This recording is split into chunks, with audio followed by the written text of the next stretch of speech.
People don't really listen. They hear sounds, words, noise, but real listening, that's rare.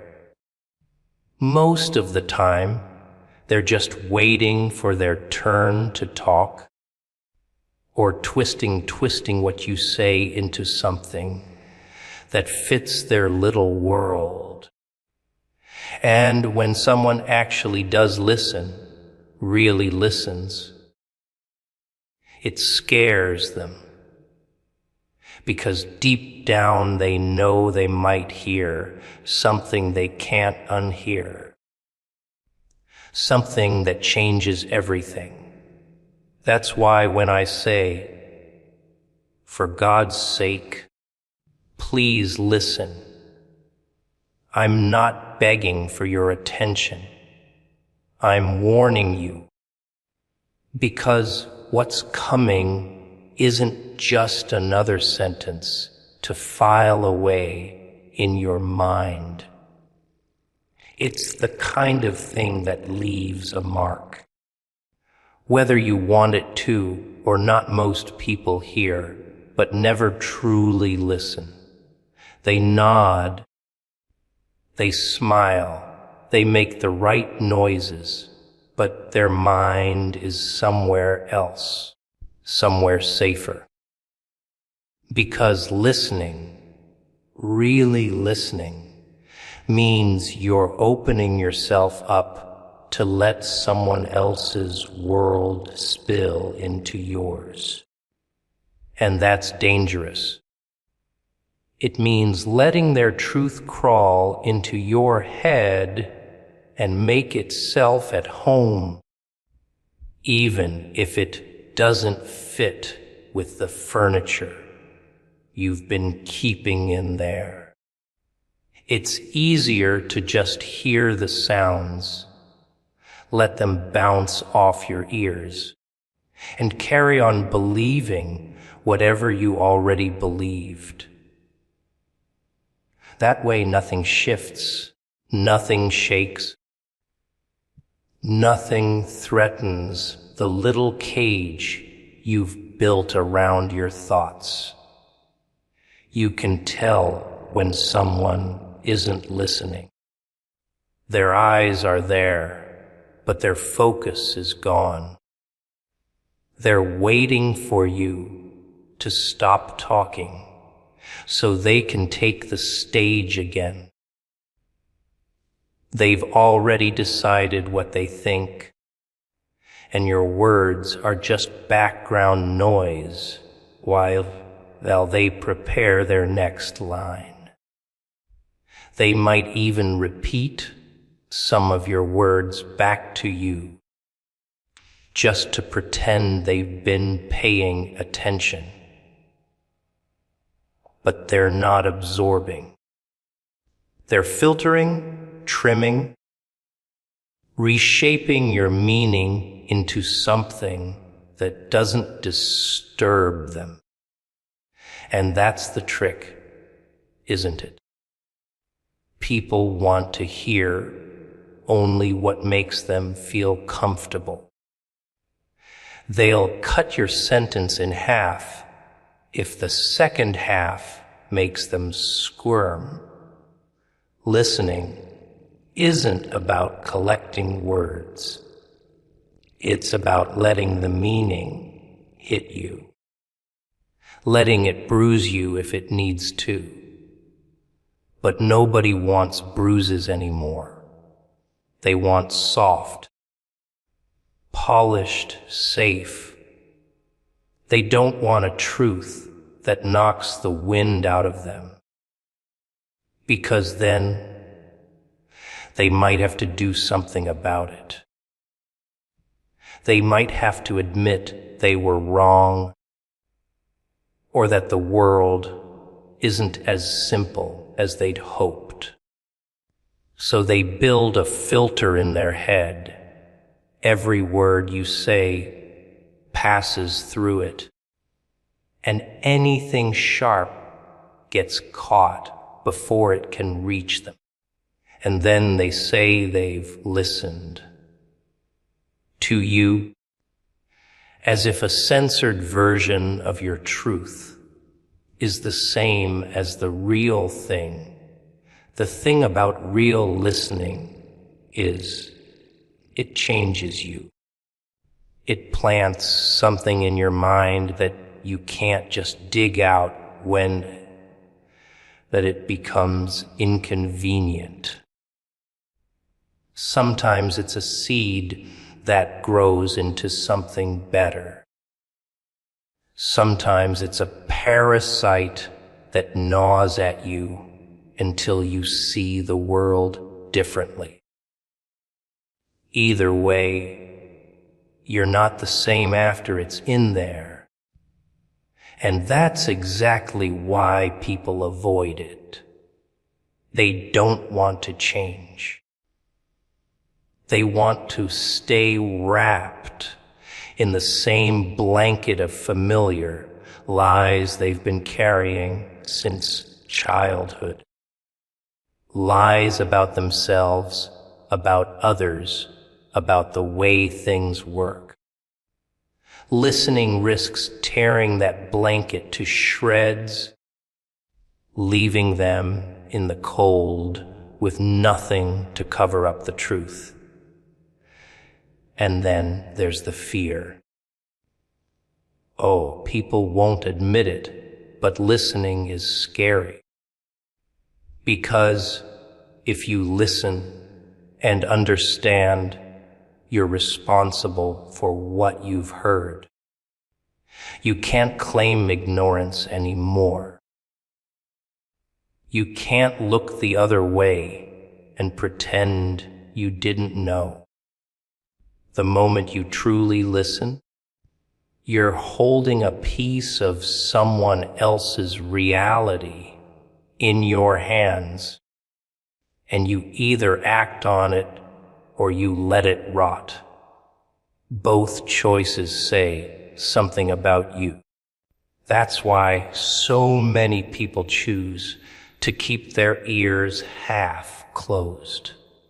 It's easier to live with yourself when you can pretend you didn't hear the things that would demand you to be more than you are. Real listening. You are real listening, maybe more than you are. Real listening mean being present. Not just being there in body, but cutting the noise in your own head long enough to let someone else's voice fill the room. No rehearsed replies. No mental side conversations. No building counter-arguments while they're still speaking. Just taking it in, raw and unpolished. Most can't do it because they're addicted to the sound of their own thoughts. They treat conversations like battles, not bridges.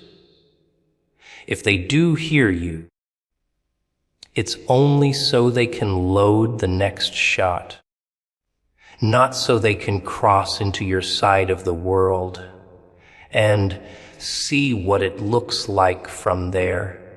You ever wonder why the world feels so loud, yet so empty? It's because everyone's talking, but nobody's listening.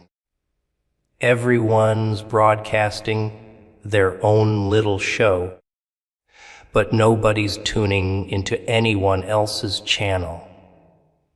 And the irony is, some of the most important things ever said are lost, not because they were whispered, but because no one cared enough to truly catch them. The words float in the air, vanish into nothing, and the person who spoke them, they see it. They know they were unheard, and maybe they stop speaking altogether. Maybe the truth dies with them. all because the people around them only knew how to hear, not how to listen. Real listening can be unsettling. People think they want the truth. They think they want to hear what's real until they actually hear it. Then suddenly it's too much, too raw, too sharp around the edges. Listening isn't just about sound. It's about letting someone else's reality leak into your own. And when that reality doesn't match the one you've built for yourself, it feels like an invasion, like someone's rearranging the furniture in your mind without asking first. It's uncomfortable because once you've heard something and truly understood it, you can't unhear it. You can't tuck it neatly back into the shadows. It stays, glaring at you from the corner, daring you to pretend it's not there. That's the problem with real listening. It doesn't leave you untouched. It's not like background music you can hum along to and forget 5 minutes later. It's more like a splinter in your skin, small at first, barely noticeable.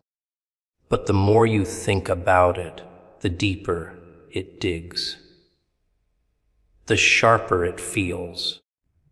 You find yourself going back to it in your head, over and over, trying to ignore it, but feeling it every time you move.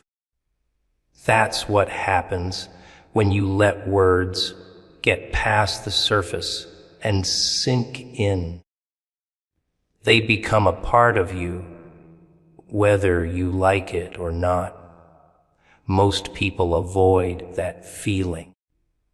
They stick to conversations that are safe, predictable, made of polite nothings and recycled opinions. They don't want to sit in the silence after a heavy sentence, when the air feels thick and their chest feels tighter. They want chatter, not weight. Noise, not meaning, because meaning forces them to confront things about themselves, about the world, that they've spent years dodging. They'd rather skate on the surface than risk drowning in the depths of someone else's truth. And here's the thing. Sometimes real listening doesn't just unsettle you, it breaks you. You hear something that makes you question everything you thought you knew. It flips the table you've been eating off your whole life. It makes you see cracks in places you thought were solid. That's the cost of listening without filters. You're gambling with the stability of your own little world. And most people aren't willing to pay that price. They want to keep the walls up, the doors locked, the curtains drawn. Listening means opening those windows and letting in a wind that could knock everything over. It's not always dramatic, though sometimes the discomfort is quieter, a slow burn instead of an explosion. You listen to someone, and you feel this shift inside you, small but undeniable. You can't pinpoint it, but you know something's different now. The way you look at a person, the way you think about a choice you made, the way you carry a certain memory. And it's not because you wanted to change. It's because you couldn't help it. That's what makes listening dangerous. It works without your permission. You open the door for a moment, and before you know it, something's slipped in and made itself at home. And let's not forget, sometimes what you hear makes you realize you've been wrong. Not just wrong in a small way, but wrong in the way you see yourself. Wrong in the story you've been telling about who you are and why you do what you do. That's the kind of wrong that rattles you to your bones. It's unsettling because it means you've been living in a version of reality that wasn't entirely real. And fixing that isn't as simple as just agreeing with the new information. It means tearing down parts of yourself and rebuilding from scratch. It means work. And people will do almost anything to avoid that kind of work. Real listening is rare because it's risky. It's not just about understanding the person speaking. It's about risking your own comfort, your own certainty, maybe even your own identity. That's why so many conversations are just people talking past each other, both terrified of actually catching what the other one is throwing. Because if they catch it, they have to hold it. If they hold it, they have to feel its weight. And if they feel its weight, they might realize it's heavier than anything they've carried before. And maybe they can't set it down again. Some words change you the moment you hear them. They don't ask for permission. They don't knock politely and wait to be let in. They kick the door open, walk right through your head, and start rearranging the furniture. And it's never the words you expect. It's not always the big, dramatic speeches or the carefully rehearsed lines. Sometimes it's a sentence so simple you almost miss it, until it hooks itself into you and refuses to let go. You hear it once, and suddenly there's a crack in the way you've been seeing the world, a crack that spreads no matter how hard you try to patch it up. The thing about those words is they don't fade like the others. Most of what you hear in a day evaporates before you even hit the pillow. But these, they stick. They echo. You'll be walking down the street, or lying in bed, or staring at your reflection, and there they are again.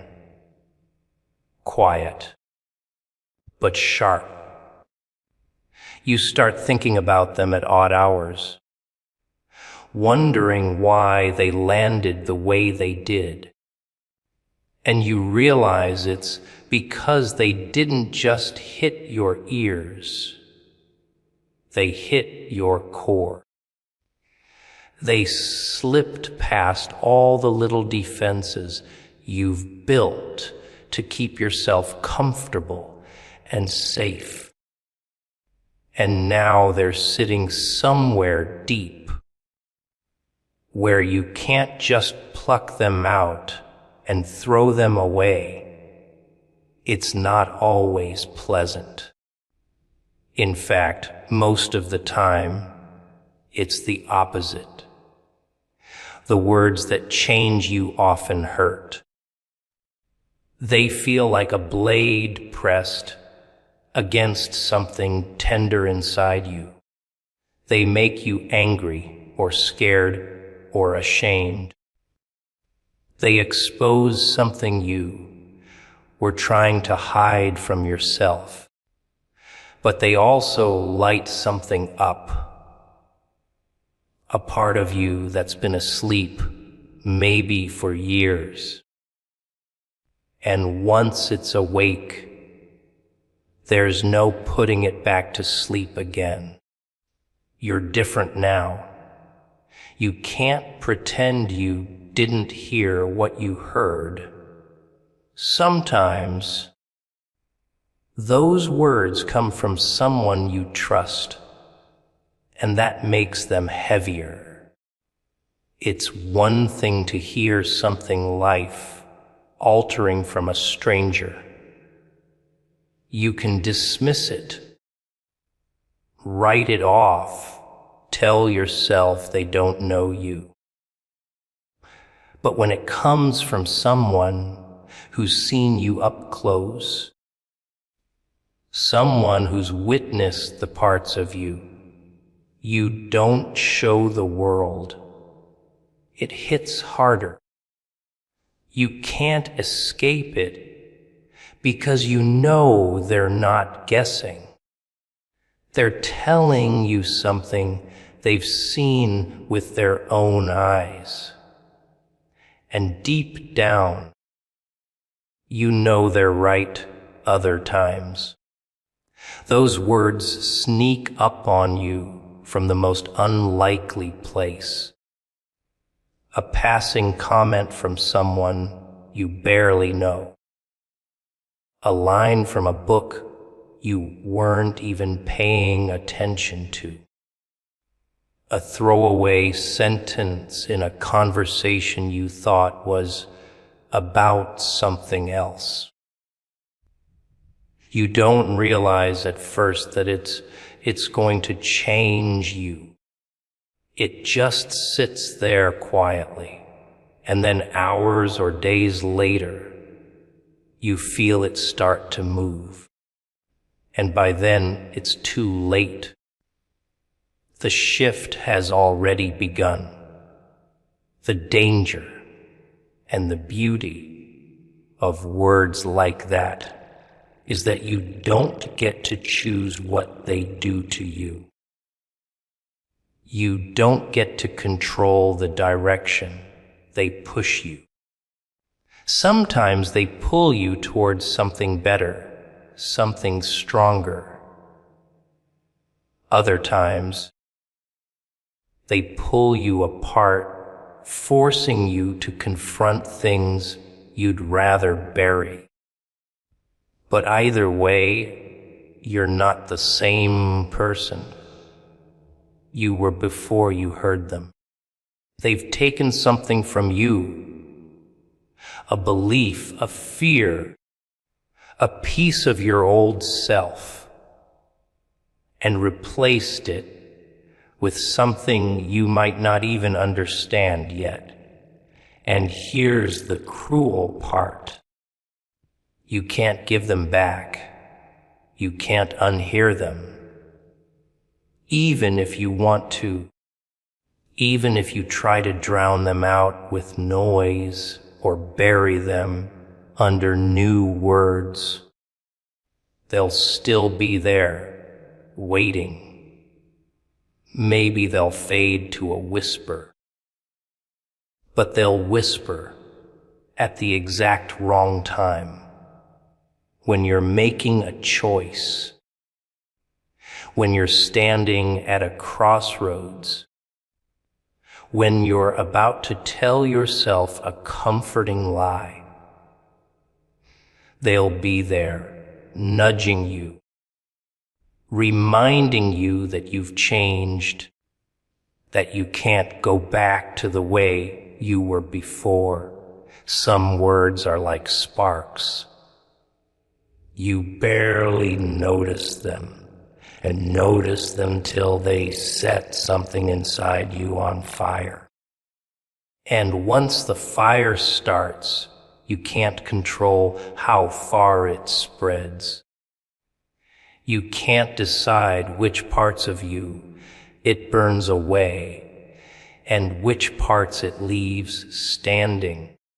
All you can do is watch yourself transform in the heat, knowing that the person you were before is already gone. You ever notice how people cling to things, words, promises, little scraps of hope, like they're treasures? They hold them so tight, as if keeping them will make them real, make them permanent. But here's the thing, permanence is a lie. Everything you clutch eventually rots in your hands. That's why what I'm about to tell you, you won't keep it. You can't. You'll listen, and then you'll erase it, wipe it clean, as if it was never there. Because deep down, you know some truths are too heavy to carry. Some truths are like a shard of glass in your pocket. At first, you don't notice it. It's small, hidden, almost harmless. But the longer you keep it, the deeper it cuts. Every time you reach into that pocket, you feel it slice through you, a reminder that it's still there, waiting to bleed you dry. People think truth is this beautiful thing, a shining little jewel you're supposed to treasure. They dress it up in flowery words, wrap it in ribbons, and hold it close like it's going to save them. But the truth, the real truth, it's ugly, it's sharp. It doesn't care about your feelings, your plans, or your pretty little dreams. It sits there heavy and cold, daring you to carry it around as if it won't eventually crush you. You see, once you know something, you can't unknow it. It worms its way into your mind, twisting everything you thought you understood. Suddenly, the world doesn't look the same anymore. That friend you trusted, you see the cracks. That hope you clung to, you notice the lies underneath it. And you try to act like you can handle it, like you're strong enough to live with it. But it's not strength keeping you together. It's denial. And denial, well, it doesn't last forever. Sooner or later, the truth starts knocking louder, until you can't pretend you don't hear it anymore. Most people, when they stumble on something they weren't supposed to know, they hold on to it. They think it gives them power. Like, now I know. Now I'm ahead of the game. But it's a trick. The more you grip it, the more it owns you. It changes you bit by bit, like a poison that works slow. So you don't notice until it's already deep in your veins. And when it's in there, there's no flushing it out. The damage is done. That's why some truths are better off left to die the second they're born. You hear them, you feel them burn, and then you let them vanish before they have the chance to set up camp in your skull. But people are collectors by nature. They can't help it. They hoard moments, words, glances, like they're building some museum in their head. And the sad part is, the heavier the truth, the more they want to keep it. Because they think pain means depth. That suffering means they've learned something important. But not every lesson is worth remembering. Not every scar is worth showing off. Some cuts should heal without a trace, without a story to tell at parties. Because the moment you start telling the story, you're feeding the memory, keeping it alive, letting it breathe in you until it becomes a part of who you are. And then you're not you anymore. You're just the keeper of something that should have died the moment it touched your ears. That's the thing. Truth isn't always a gift. Sometimes it's a curse wrapped in the illusion of clarity. You think you've been given light, but really, it's just a spotlight showing you the shadows you were better off ignoring. And once you've seen those shadows, they're yours forever. They follow you. They stalk you. They smile when you're alone at night. They don't let go. Unless you do. Unless you make the choice to treat that truth like a dream you can't quite remember in the morning. You wake up, you feel the echo of it, but you don't go chasing it. You let it slip away into the fog. But letting go, that's the hard part, isn't it? People want to keep touching the wound, keep checking if it still hurts. And every time they do, it bleeds a little more. They don't understand that healing means leaving it alone, deleting it, burning the evidence in their mind before it has the chance to haunt them. Because once it becomes a ghost, it's already too late. And ghosts, they're the worst kind of company. They don't knock. They don't leave. And they love the sound of their own voice. That's why some truths are meant to be heard, not kept. They're meant to be like smoke.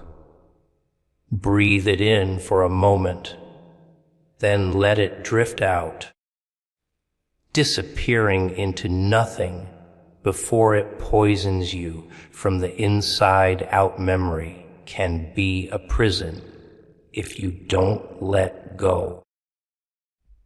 Not the kind with steel bars and guards watching your every move.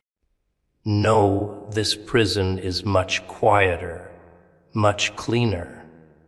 It's inside your head, decorated with little snapshots of moments you can't escape. And the worst part, you built it yourself. Every brick is a thought you couldn't let go of.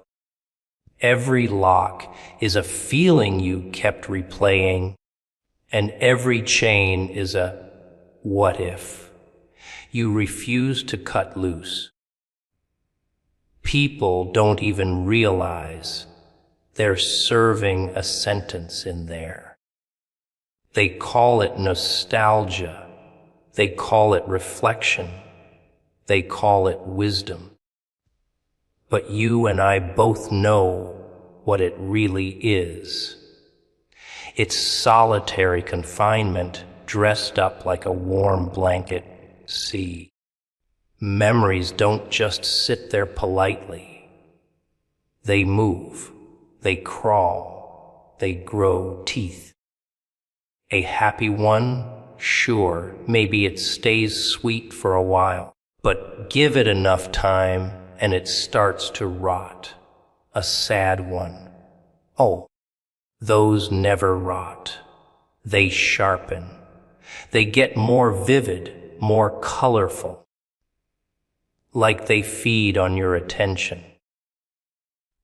You replay them so much they stop being the truth and start becoming the version you've carved in your mind, polished until it gleams with a pain that feels almost addictive. You tell yourself you're just remembering, but really, you're feeding the beast that keeps you locked in your cell. It's funny. People think forgetting is weakness. Like letting go means you didn't care enough. They hold their memories close, thinking they're protecting something precious. But what they're really protecting is their own jailer. Because every time you keep a memory that's killing you, you're giving it permission to stay. You're telling it, go ahead. Make yourself comfortable. Move in. Rearrange the furniture in my head. And it does.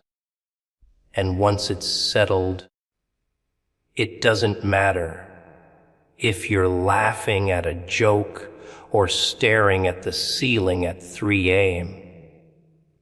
It's always there, whispering through the cracks, reminding you you're not free. Some people decorate their cells. They tell stories about the good old days. Hang little paintings in their minds of the moments that hurt them the most, and convince themselves it's art. They wear their pain like a medal, like surviving it made them stronger. Maybe it did. But being stronger doesn't mean you have to keep dragging the weight with you. Strength is knowing when to set it down, when to stop carrying the chains you've been polishing for years. But most people, they don't drop them. They tighten their grip. They confuse heaviness with importance, and that's the trap. Memory convinces you it's your identity.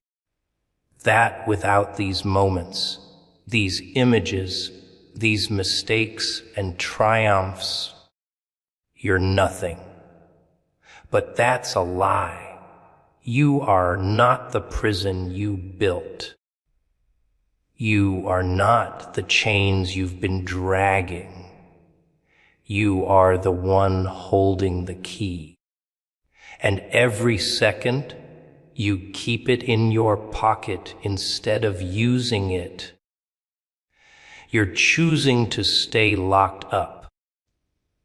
Some don't use it because they're afraid of the outside, afraid of the empty space where the walls used to be. They'd rather be trapped in something familiar than walk into the unknown without their old ghosts for company. But the thing about prisons is they're not always forced on you. Sometimes you step inside willingly. You close the door yourself because you think you deserve to be in there. You think, this is where I belong. I made mistakes, I hurt people, I failed. And maybe you did, but serving a life sentence for it. That's just another way to keep punishing yourself long after the verdict. The bars don't keep you in, you do. And as long as you keep replaying the same reel of images over and over, the door stays shut. The cruel trick is you can walk out any time. All it takes is letting go. And letting go isn't forgetting in the sense of erasing. It's refusing to let the memory dictate your steps. It's saying, you happened, but you don't get to drive anymore. But that's hard for most people because they've gotten used to the chains. They've learned to sleep with their wrists bound, to walk with the weight around their ankles. They don't even notice it anymore until someone points out they could be free. And then the fear kicks in. Because if you step outside those walls, what's left? Who are you without your prison? The truth is, maybe you're no one. Maybe you have to figure it out from scratch. But that's the point. That's the beauty of walking out. You get to start building something new instead of staring at the same four walls in your head for the rest of your life. Memory can be a teacher, but it can also be a warden. And you can't serve both forever. At some point, you've got to choose who's really in charge. And if you don't, well, you already know where you'll end up, pacing the same cell, tracing the same cracks in the wall, convincing yourself it's home when it's really just the place you've been keeping yourself all along. Erasing can be more powerful than holding on. People don't like that idea. They're taught from the start that you've got to keep things moments, lessons, proof of what you've been through, like little trophies on a dusty shelf in your mind. Don't forget where you came from. They say, every scar tells a story, and maybe that works for fairy tales. But in the real world, some stories aren't worth retelling. Some scars aren't badges, they're chains. And every time you run your fingers over them,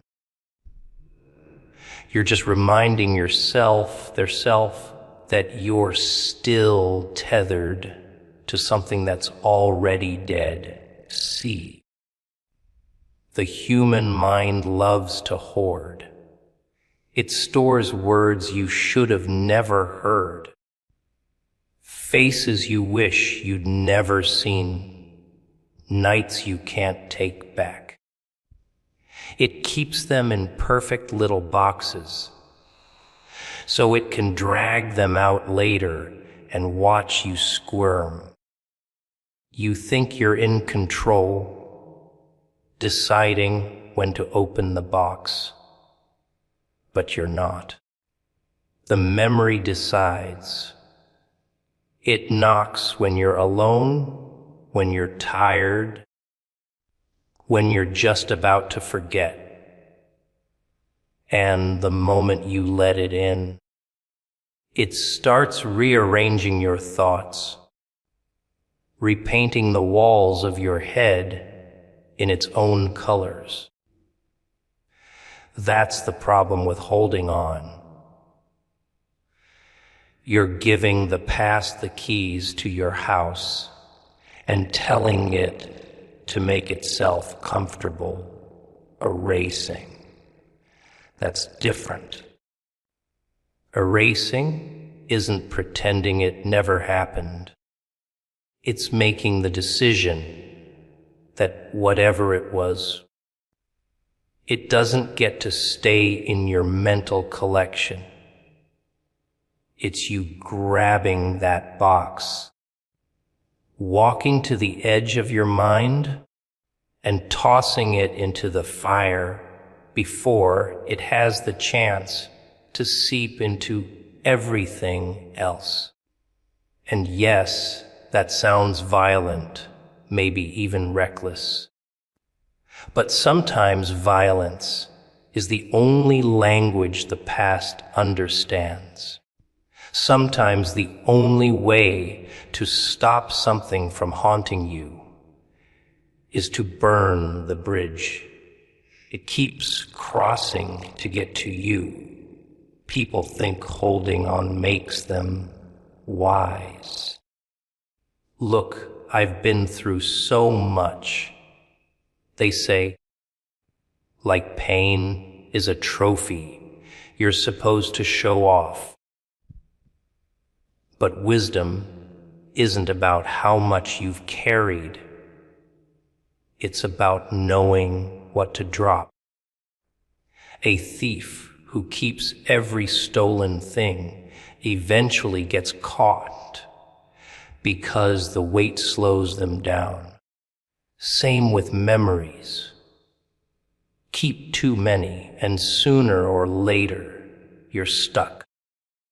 You can't move forward because every step drags the ghosts with you. But erase the ones that don't serve you, and suddenly you're lighter. You move faster. You can see more clearly without the fog of old shadows. Of course, erasing isn't easy. Your mind will fight it. It'll tell you that forgetting means weakness, that you're dishonoring yourself by letting something fade. That's just another trick. The mind hates empty space. It will cling to anything, even pain, just to avoid silence. But silence is where you can finally breathe without the weight of yesterday pressing on your lungs. That's why erasing is power. It's reclaiming space. It's saying, this part of me isn't yours anymore. And in that moment, you take back control of something you didn't even realize you'd lost. And let's be honest, some things you hold onto aren't even real anymore. Memories get distorted. They bend, twist, and stretch until they barely resemble what actually happened. But the emotions stay. We raw and sharp, stabbing you with a blade that doesn't even exist anymore. Erasing those illusions isn't losing. It's breaking free from a lie you've been feeding for years. It's calling your own bluff, and once you do, you realize most of the weight you've been carrying was just smoke and mirrors anyway. The real danger of holding on is that it becomes who you are. You start introducing yourself by your pain, measuring your worth in scars, and before you know it, you're not a person anymore. You're a museum curator for a collection no one else cares about. You stand there showing people the exhibits, explaining each one like it's proof you've lived. But living isn't the same as dragging the past behind you like a corpse on a leash. Sometimes living means cutting the rope, letting the body fall, and walking away without looking back. That's the secret no one likes to admit. Erasing can make you stronger than surviving ever will. Surviving means you made it through. Erasing means you made it through and decided it doesn't get to touch you anymore.